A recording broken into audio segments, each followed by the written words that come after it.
안녕하십니까. 매일 아침 조간신문의 주요 기사를 딱딱 풀어서 해석해드리는 조간 딱풀 9월 8일 목요일에 인사드립니다.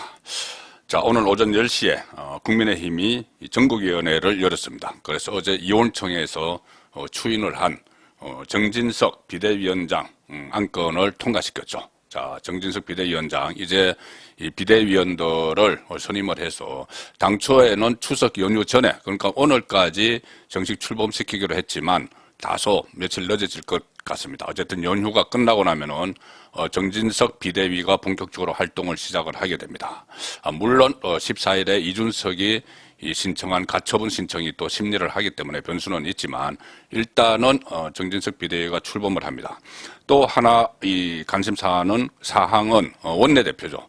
권성동 원내대표가 오늘 오후 2시에 기자회견을 하는데 이 자리에서 아마 본인이 퇴진하겠다는 선언을 하는 걸로 지금 예정이 되어 있습니다. 본인이 그렇게 약속을 했었고, 자, 그래서, 본인이 새 비대위 출범 이후에 거취를 스스로 결정하겠다 했기 때문에 퇴진을 하는 것이 기정사실화 되어 있고, 자, 다음 원내대표는 누구인가? 그 이야기도 잠시 후에 좀 들려드리겠습니다.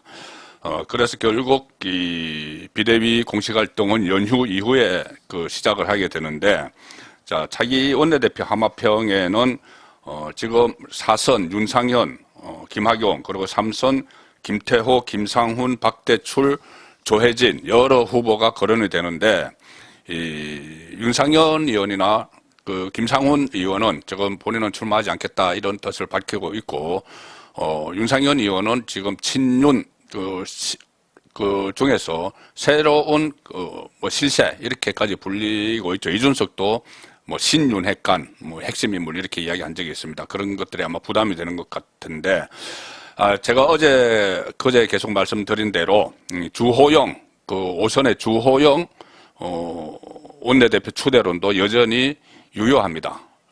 가처분 신청이 인용될 경우, 특히 인용될 경우에 원내대표가 당대표 역할을 해야 되기 때문에, 원내대표 경험이 있고, 또 비대위원장 경험도 있고, 당대표 직무대행 경험도 조금 짧은 기간이지만 있는 주호영 원내대표를 플랜 B로 세워야 된다. 자, 이런 목소리도 계속 있기 때문에 조금 더 지켜봐야 될 상황입니다. 세계일보 오늘 정치면 보시면 새 비대위원장의 친윤, 정진석, 집권 여당 안정시키겠다. 이렇게 어제 일성을 했죠. 이준석과도 필요하면 못 만날 이유가 없다. 이렇게 이야기를 했습니다. 두 사람은 악연이 있죠. 이준석 우크라이나 갔을 때 자기 정치하지 마라 이렇게 따끔하게 충고를 했던 정진석이죠. 윤석열 대통령 입당 과정 그리고 대선에서 조언자 역할을 했다. 당내 최다 5선 권성동 원내대표가 3차례 찾아가 설득을 했다. 박주선 등 원외 인사들이 고사하는 바람에 방향이 선회가 된 것이다. 매일경제 보시면은 정진석은 이것을 독배라고 표현을 했습니다. 비대위원장 지금 시점에 서로 안 하려고 했죠. 이준석의 조롱 이런 것도 있고 또 가처분 이런 것도 있고 그러니까 이준석과 상대하기 싫다 이거죠. 이준석 아주 거의 아들뻘 되는 사람에게 봉변을 당할 수도 있기 때문에 이준석을 무서워서 피하는 게 아니고 보통 하는 말처럼 더러워서 피한다. 이런 생각으로 고사를 한 사람도 있다고 합니다. 독배 피해서는 그래서 독배라고 표현을 했는지 모르겠는데 독배 피해서는 안 된다고 생각한다. 근데 이준석은 또 추가 가처분을 예고를 했습니다. 정진석 또 추가 가처분 하면 되지 이런 식으로 마치 게임 하듯이 지금 하고 있죠. 이 변호인단, 이준석 변호인단은 새 비대위 그리고 권성동 원내대표의 당대표 권한대행직에 대한 직무정지 가처분 신청을 추가 검토 중이다. 그러니까 정진석 것도 계속 추가로 하겠죠. 이 상황에서 이준석의 의식 수준 그리고 심리 상태 그리고 인식, 인간성, 도덕성을 알 수 있는 사진 한 장을 본인이 스스로 올렸습니다. 정진석 비대위원장이 어제 의원총회에서 추인되고 나서 이준석이 다른 반응은 안 보이고 사진 한 장을 올렸는데 자, 이것이 과연 이 정당 대표를 지낸 사람의 행동인가 의심이 들 정도로 정말 의식 수준, 인성이 바닥이 드러난 것 아닌가 이런 생각이 드는데 본인의 페이스북에 올린 짧은 사진 하나입니다. 이미지인데, 자, 인간의 욕심은 끝이 없고 같은 실수를 반복한다. 이 글을 쓰면서 이 개 사진을 하나 올렸죠. 개 사진 2장을 올렸습니다. 그래서 그 밑에 인간의 욕심은 뭐 끝이 없고 같은 실수를 반복한다. 이게 이제 정진석을 겨냥한 건데, 정진석 뿐이 아니고 국민의힘, 자기가 몸담고 있던 국민의힘 전체를 지금 겨냥을 해서 이렇게 한 건데, 개 사진을 올렸습니다. 이준석은 원래 이 뭐 하나를 뭐 SNS에 올리더라도 아주 이 잔수를 막 굴려서, 머리를 굴려서 상대를 어떻게 하면 자극할까? 어떻게 하면은 상처를 입힐까? 이 생각만 하는 거죠. 자, 그래서 놓은 게 이게 개 사진인데, 이 개가, 시바견입니다. 시바견. 일본 말로 시바가 빨갛다는 이야기죠. 붉은색을 띠고 있다고 해서 시바견인데, 이 일본의 그 토종개입니다. 그런데 우리나라 발음으로 하면은 발음이 좀 이상하죠. 시바견. 자, 그래서 그것 가지고, 젊은 아이들 사이에 그것을 가지고 뭐 서로 놀리기로 하고 이렇게 사용하는 그 견종인데, 시바견 사진을 올리면서 하필이면, 그 전에 이 윤석열 대통령을 향해서 개고기, 양두구육, 뭐 개 이야기를 많이 했죠. 그런데 다시 조롱을 하는 겁니다. 시바견 사진을 올리면서, 정말 인성을 바닥까지 보여주는, 자, 그런 사진 한 장이 아닐 수가 없습니다. 본인은, 내가 또 멋지게 또 풍자했어. 뭐 이렇게 생각할지 모르지만, 이 사진을, 시바견 사진을 올려서 인간의 욕심이 어쩌고 저쩌고 하는 건, 그런데 제가 볼 때는 이준석의 욕심이 끝이 없고 같은 실수를 지금 계속 반복하고 있는 것 아닌가. 본인이 이런 것을 하면 할수록 사람들이 정을 떼고 있는데 지금 같은 실수를 이준석이 반복하는 것 같습니다. 어쨌든 이준석은 9월 중에 정리가 됩니다. 16일 날 경찰에 출석하고 28일 날 징계위가 열리면은 저는 정리가 된다고 지금 확신하고 있습니다. 빨리 정리가 돼야죠. 그래서 윤석열 대통령의 국정 운영이 정상화돼야 됩니다. 그래야지 국민들이 편하죠. 이번에 이 태풍이 지나갔을 때도 정부의 역할이 얼마나 중요한지 많이 느꼈었을 겁니다. 대통령은 그 태풍 때 여러 가지 어제 포항도 가고 많이 이 노심초사하는 모습을 보였죠. 또 하나 이 인적 쇄신 문제가 있습니다. 추석 연휴 이후에 사실상 이 새로운 국정운영 동력을 갖추기 위해서 지금 집권 여당도 정비가 되고 있죠. 그리고 이 대통령실 정비를 어제 마쳤습니다. 그리고 장관 2자리, 보건복지부 장관과 교육부 장관이 비어 있는데 보건복지부 장관 후보자를 내정을 했습니다. 그래서 이 4개월 만에 이 추석 연휴가 끝나고 나면은 취임한 지 4개월이 되는데 4개월 만에 사실상 윤석열 정권 2기, 1기가 상당히 짧게 끝내고 2기 윤석열 정권 운영을 준비하고 있는 것 아닌가 그런 생각이 들 정도로 지금 여러 가지 인적 쇄신이 벌어지고 있습니다. 물론 용산 대통령실에 대해서는 왜 수석 비서관은 그냥 놔두고 그 밑에 이 실무진만 정비를 하느냐 하지만은 여기에 대해서도 윤석열 대통령 쪽은 입장을 내놨습니다. 일단 용산 대통령실 정비가 마무리가 됐습니다. 동아일보 보시면은 강인선 대변인이 교체가 됐습니다. 지금 홍보 라인이 상당히 약하다. 그래서 계속 이 민주당이 치는 프레임에 걸리고 있다. 뭐 김건희 리스크 프레임 또는 이 대통령실 사적 채용 프레임 이런 데 프레임에 걸리고 있어서 홍보 라인이 약하다는 이야기가 많았죠. 그래서 최영봉 홍보수석이 이 뒤로 물러나고 특보 자리로 물러나고 이 김은혜 전 대변인이 홍보수석으로 투입이 됐습니다. 근데 대변인도 교체가 됐습니다. 아주 후임은 나오지 않았는데 이 부대변인 2명 체제로 당분간 운영을 합니다. 그리고 문건 유출 논란 시민사회 수석실도 대폭 축소했다. 일단 대변인이 윤석열 대통령의 입이 일단 물러났습니다. 물론 뭐 완전히 물러난 건 아니고 이 해외 홍보비서관 겸 외신 대변인 이렇게 이동을 했습니다. 이 홍보라인이 대통령실 8층에 밀집해 있는데 그 재정비가 이루어지고 있다. 강인선 대변인은 해외 홍보 비서관으로 이동 배치했고 대변인은 공석으로 두고 당분간 부대변인 2명 체제다. 그리고 대통령실에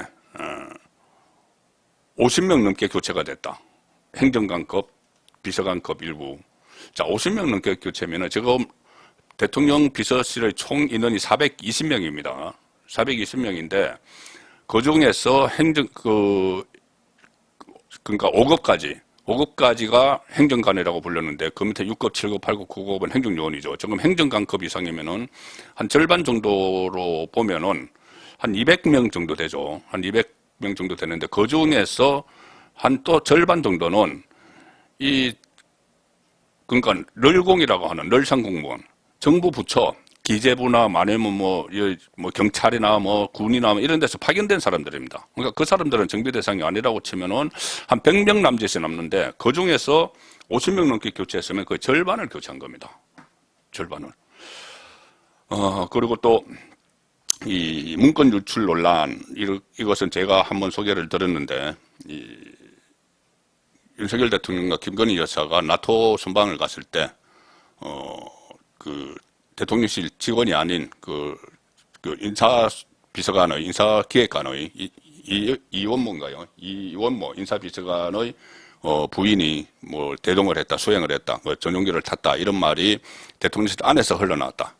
자, 그래서 거기에 대해서 책임을 물어서 시민사회 수석실이 대폭 정비가 된 것 같습니다. 그리고 일부에서 검찰 출신만 살아남았다 이렇게 불만을 표시를 하고 있죠. 그런데 대통령실은 3명밖에 없다 이렇게 선을 그었는데, 자, 중앙일보 6면 보시면은 대통령실 홍보 기능 강화, 행정관급 50여 명엔 사직 권고. 자, 이렇게 대대적으로 인적 쇄신이 일어났는데, 자, 문제를 제기하는 쪽도 있습니다. 말씀드린 대로 검찰 출신은 왜 그대로냐? 또 하나는 수석 비서관급은 왜 책임을 안 묻느냐? 이거죠. 자, 여기에 대해서 설명을 했습니다. 김대기 대통령 비서실장이 이야기를 했는데, 대통령실에 왜 실무진에게 책임을 지우느냐 이 물으면은 처음엔 누가 누군지도 모르고 어느 정도 규모로 어떻게 운영해야 할지도 모르고 사람들이 막 들어오게 돼 있다 이렇게 대답을 했습니다. 그리고 이 노무현 전 대통령이 참모들에게 했다는 이야기를 돌려줬습니다. 참모들에게 기회는 드릴 수 있지만 들어올 수 있는 기회는 드릴 수 있지만 보장은 해줄 수 없다. 이 말을 인용을 했다고 합니다. 그래서 들어와서 일할 수 있는 기회는 주지만은 일을 하는 거 봐야 된다. 그 끝까지 있으라는 그런 보장은 해줄 수 없다 이 이야기죠. 일을 하는 것을 처음에는 혼란스럽게 막 들어왔는데 사실 뭐 소위 말하는 친윤 이혼실 쪽에서 많이 들어왔죠. 자, 그런데 일을 해보니까 이 보장은 해줄 수가 없는 사람들이 생겼다는 이야기죠.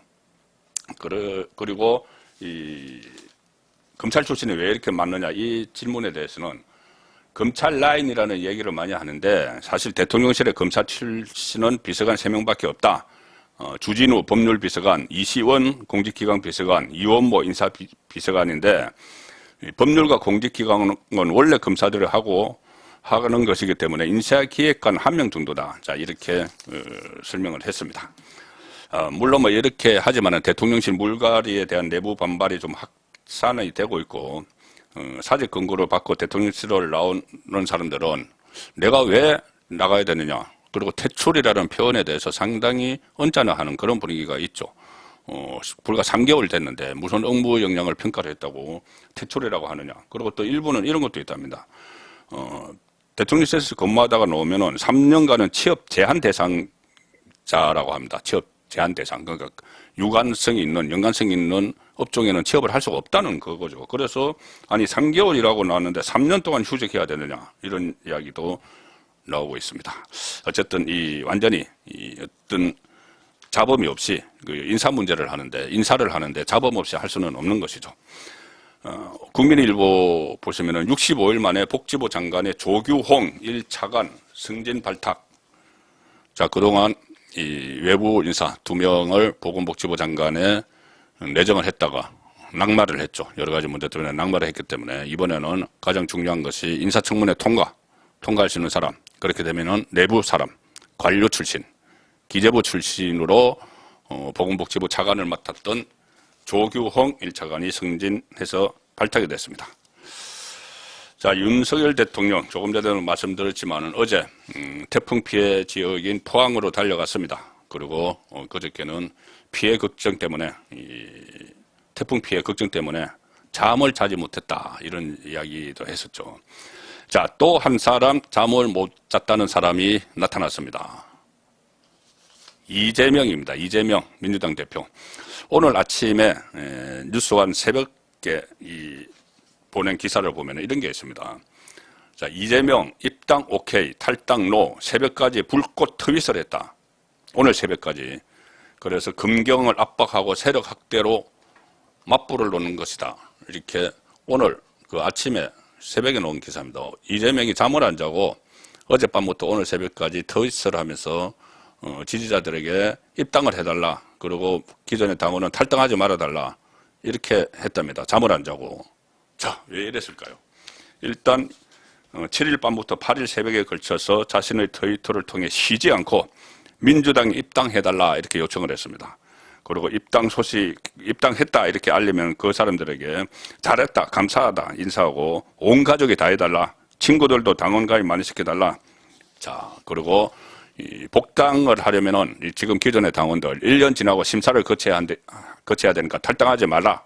그리고 이렇게 그 당원 배가 운동을 하고 있는데 이것은 검찰과 경찰의 압박, 지금 수사 압박과 관련이 있다. 이 분석이 나온다는 겁니다. 대장동, 백현동, 뭐 경기도 법인카드 여기에 대해서 대대적인 압수수색이 벌어지고 있고 이런 상황에서 또 검찰의 소환 통보까지 받았는데 안 나갔죠. 자, 그래서 심지어 부인 김혜경 씨도 경찰 조사, 그리고 어제 수원지검에서 검찰 조사까지 받았습니다. 자, 이렇게 되니 일단은 사람을 많이 모아야 되겠다. 내 편. 이준석과 똑같죠. 이준석도 막 가출 소동을 벌일 때나 이번에도 지방을 다니면서 계속 뭐 당원 가입하기 좋은 날이다 이런 식으로 해서 막 당원 모집을 해서 자기 편을 막 만드는 거죠. 이재명도 같은 처지에서 지금 사법 처리를 앞두고 있으니까 정치적으로 이 문제를 풀어보려고 방어벽을 구축하는 그 차원에서 잠을 안 자고 이렇게 했던 거죠. 자, 그렇지만 뭐 소용없습니다. 오늘이 그 선거법 공소시효, 내일이 공소시효 마지막 날이니까 오늘이 기소 시점이죠. 오늘 아마 두 사람 다, 이재명 부부 두 사람 다 선거법 위반으로 기소될 것이 거의 뭐 확실시 되고 있습니다. 내일 공소시효가 만료기 때문에 김혜경 씨도 마찬가지고 허위사실 공표에 따른 선거법 위반. 자, 제가 설명을 드렸죠. 서종국 변호사와 같이 설명도 드렸는데 이것이 만약에 100만 원 이상 벌금이 나오면은 민주당은 파산입니다. 파산. 434억 원 그 선거 비용 보존받은 거 다시 토해내야 되고 이재명은 당 대표직도 날아가고 정당법에 의해서 국회법에 의해서 국회의원직도 없어집니다.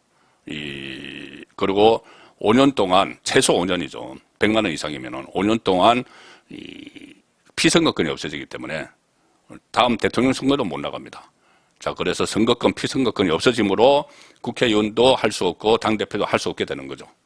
자, 그래서 이렇게 지금 총력전을 펼치고 있는데 여기서 중요한 지점이 하나 있습니다. 뭐냐 하면 지금 말씀드리고 있는 것은 오늘 내일 이 공소시효 만료고 지금 뭐 검찰이 소환하고 하는 것은 어떻게 보면은 본류가 아니고 지류입니다. 지류. 곁으로 나 있는 것. 왜냐하면은 본류는 따로 있죠. 대장동이든 복현동, 지금 이 선거법 위반으로 허위사실 공표 혐의를 받고 있는 것이 대장동, 복현동, 그리고 극단적 선택을 한 고 김문기 씨 관련 이야기인데 그것에 대한 본류 사건은 아직 이렇게 검찰이 소환을 한 게 아닙니다. 그 사실, 그 혐의들에 대해서 대통령 선거를 하면서 부인을 했기 때문에 유권자의 선택에 영향을 미쳤다. 그래서 허위사실 공표로 선거 그 유권자에게 혼선을 줬다. 그래서 하는 것이 지금 검찰 소환입니다. 그러면 본류는 아직 남아 있는 거죠. 자, 그 본류도 지금 수사가 착착 진행되고 있는데 이재명 대표의 턱 밑에까지 왔고 또 다른 새로운 의혹도 불거지고 있습니다. 자, 한겨레 신문이죠. 이재명에게 우호적인. 자, 검찰 이재명 기소 임박. 자, 그래서 걱정하는 투로 기사를 씁니다. 대장동, 백현동 본류 수사 불붙이나. 자, 오늘 기소를 할 텐데 이것은 지류죠. 지류. 겉으로 나는 지류. 자, 본류는 뭐 배임, 횡령 뭐 이런 겁니다. 직권남용 이런 거죠. 선거법보다 더 엄한 처벌을 받을 수 있는. 자, 이 사건들이 지금 수사가 진행이 되고 있습니다. 자, 어느 혐의를 인정해서 오늘 재판에 넘기든지 간에 대장동 개발 의혹을 비롯해서 이재명 대표를 겨누는 본류 수사의 불쏘시개 역할을 할 것이다. 이런 전망이 나옵니다. 공직선거법 위반 수사가 대장동, 백현동 개발에 대한 이재명 인식과 발언을 판단하는 내용이라서 배임 혐의 등을 재구성하는 데 활용될 가능성이 크다. 자, 지류 사건이 본류 사건에까지 영향을 미친다는 이야기죠. 자, 여기다가 새로운 의혹도 쏟아집니다. 조선일보 일면 톱입니다. 쌍방울 하면은 그 이재명의 변호사비 대납 의혹과 여러 가지 얽혀 있죠. 그런데 쌍방울의 법인카드를 이재명의 측근 이화영 전 경기도 평화부지사가 1억 원이나 썼다는 겁니다. 그러면은 이재명과 쌍방울의 커넥션 또 새롭게 의혹이 덜쳐지겠죠. 이화영은 그 전에 대장동 사건 때 그 이름이 올랐습니다. 이화영의 보좌관을 지냈던 사람이 이한성인가요? 보좌관을 지냈던 사람이 거기에 그 하천대유의 뭐 지분을 갖고 있다. 뭐 그런 게 해서 또 논란이 됐었죠. 이 킨텍스, 제가 현재 킨텍스, 일산 킨텍스 사장입니다. 이화영. 경기부지사 시절부터 쌍방울 법인카드를 사용을 해서 변호사비 대납 의혹, 쌍방울과 연관된 변호사비 대납 의혹이 딱 나오니까 2019년 1월부터 1억 원을 사용을 했는데 변호사비 대납 의혹이 제기된 작년 9월부터는 이 쌍방울 법인카드를 안 쓰기 시작을 합니다. 아, 이거 큰일 났다 싶은 거죠. 슬슬 들키고 있으니까는. 킨텍스도 지금 경기도가 지분 33.3%를 보유를 했기 때문에 여기도 이재명 당시 경기지사가 앉혀줬겠죠. 자, 이렇게 이재명에게 수사가 막 다가오니까 이 수사 칼날이 다가오는 게 방탄 갑옷들을 이재명은 걸치기 시작을 합니다. 자, 빠른 속도로 전해드리죠. 지금 어떤 일을 벌이고 있는지. 경향신문 보도 보시면 민주당 김건희 특검법 발의, 그리고 보석 미신고 윤 대통령 고발. 그때 나토 갈 때 김건희 여사가 그 장신구 목걸이 그 뭐 수천만 원짜리인데 지인에게 빌렸다고 이렇게 했죠. 그러면은 빌린 게 아니고 자기 거 아니냐. 그러면 재산신고 누락이다. 이렇게 해서 또 거는 겁니다. 김건희 특검법에 169명 소속의원 전원이 발의를 했다. 그러니까 국민의힘에서는 뭐 민주당이 무슨 뭐 경호실이냐 이러면 이렇게 반박을 합니다. 전원이 참여를 해서 김건희 특검법 발의. 자, 여당에서는 국민 관심 돌리기 호객행위다. 김건희 특검법은 어차피 안 됩니다. 이게 법사위원장이 국민의힘 소속이고 마지막에 윤석열 대통령의 거부권이 있기 때문에. 자, 그런데 김건희 특검법 보니 자기들 마음대로 막 만들었습니다. 조선일보가 분석을 했는데 아예 특검을 추천하는 데서 여당을 배제를 해버렸고 규모는 최순실급이다. 최순실 특검급이다. 자, 이렇게 어차피 안 되는 걸 본인들도 알면서도 일종의 여론전을 펼치는 겁니다.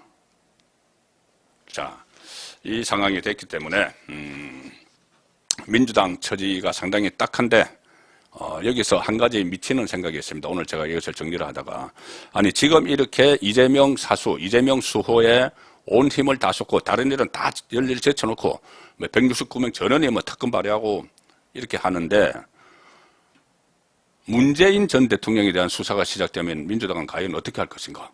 지금 이재명 때문에 모든 걸 다 해버리고 있는데 문재인 수사 시작되면은 둘 중에 누구를 먼저 보호를 할까?